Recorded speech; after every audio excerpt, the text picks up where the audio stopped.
Hi everyone. So today we are going to show you all the chemistry that's actually in your kitchen. Of course, I'm Dr. Rihanna and with me today I have Jabu.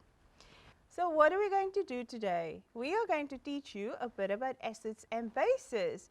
So acids and bases are compounds which have certain properties. An acid is sour, it's corrosive.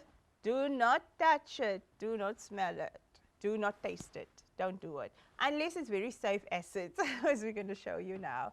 Bases are very bitter and it's actually soapy things, and we're going to show you all the bases that's actually in your kitchen today.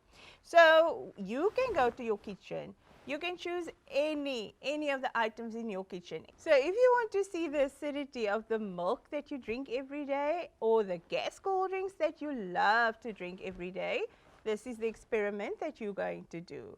So we are going to use litmus paper today to tell us whether our household items are an acid or a base. So we have red litmus paper, as Jabu is showing there now, and we also have blue litmus paper. So the red litmus paper will go blue if it's a base, and the blue litmus paper will go red if it's an acid. So with litmus paper, you can't really say the exact pH of your substance, but you can say whether it's an acid or a base. So we have chosen a few household items that we're going to test today to show you guys whether it's an acid or a base.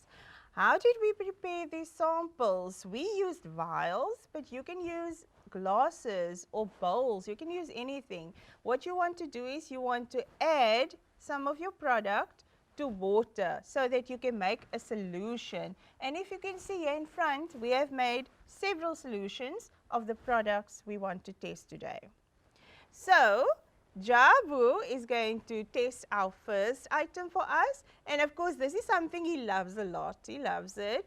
It's coffee. Yay! And Jabu, we're going to show now how acidic or basic coffee is. So first we're going to dip in the red litmus paper, and we are expecting to see a color change if there's any action. And then we're going to test with the blue litmus paper. And as you can see, immediately we saw a color change, and that is evidence that coffee is very acidic guys. Thank you, Javu. Next we are going to test my favorite beverage, and that is some tea. So of course we made a little bit of tea in a vial. Jabu is going to use the red litmus paper again, and he's dipping it in the tea.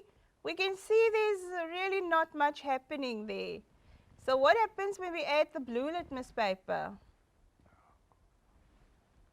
So the moment we add the blue litmus paper, once Jabu gets it in there, oh my goodness, what does this teach us?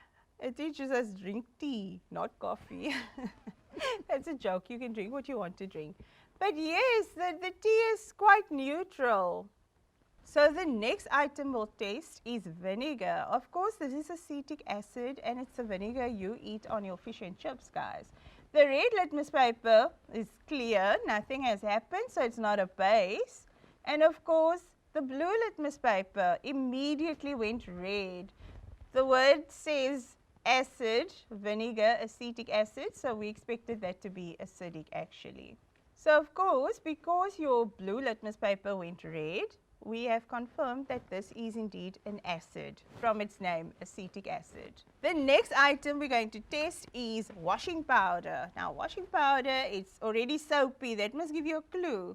So we're putting in our red litmus paper, and immediately it went blue. We don't even need to test the other one because it will be colorless. So this is a base. And we expect washing powder or anything soapy to be bases actually. That's how you make nice products. The next item we are testing is bicarbonate of soda. Your mother uses this in her baking. It's actually a very nice thing to clean with as well. So of course, if Jabu adds the red litmus paper, you see it went blue immediately. again we can confirm that this is a base. So the next item we are testing is Handy Andy, and our red litmus paper immediately went blue. So of course this is an acid, but very interestingly, if I have to compare, you can actually compare. You can see some of the paper gets bluer than others, which means it's a stronger base. So Handy Andy again is a base. Okay, so I'm just going to come this side so that Jabu can move that side and we can see better. We are now going to test the jig. Jig is a bleach, and let us see what do we expect the jig to be. So the red litmus paper, ooh, is there a little reaction? Let's see what the blue does to confirm. So the jig actually bleached the litmus paper a bit, but jig is acidic. It's hydrogen peroxide. It's a peroxide, so it's a little acidic.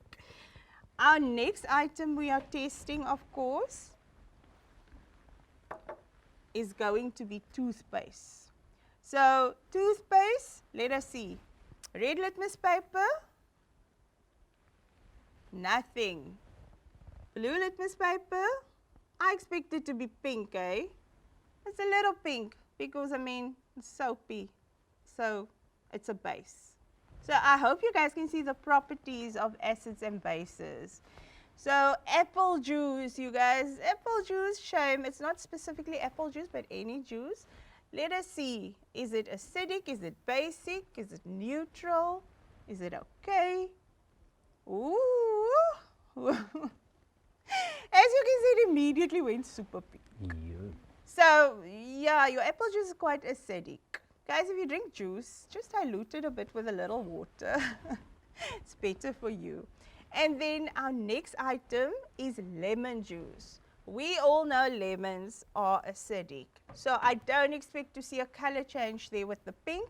I do expect to see a color change with the blue. Let's confirm. You can clearly see there's a big reaction with the lemon juice. It is very acidic, guys. And then the last item we're going to test, we all have sunlight. We all have sunlight. These days we have MAC also. Sunlight, is it an acid or is it a base? Of course, I already taught you guys a bit about the properties of acids and bases. So you should say, yeah, that blue is going to go red, definitely. And that is what we see, but interestingly, not as much as we would have expected. So you will see neither the blue or the red litmus paper actually reacted. That gives us an indication that this is actually more neutral. But remember, I told you guys bases are always soapy. Remember, there's a base in there, but there's also lemon juice in there. And that is why those two counteract each other. So I hope you guys learned a lot today and you saw that chemistry is everywhere in your kitchen, and this is an awesome experiment for you to do. Also, if you want to make your own indicator, which is an indicator which you can use to determine if something is an acid or a base, you can just use red cabbage, boil it up in a little water, and you will get a purple compound which you can use as an indicator. Then you can add it to each of these items and the color will change, telling you whether it's an acid or a base. Enjoy.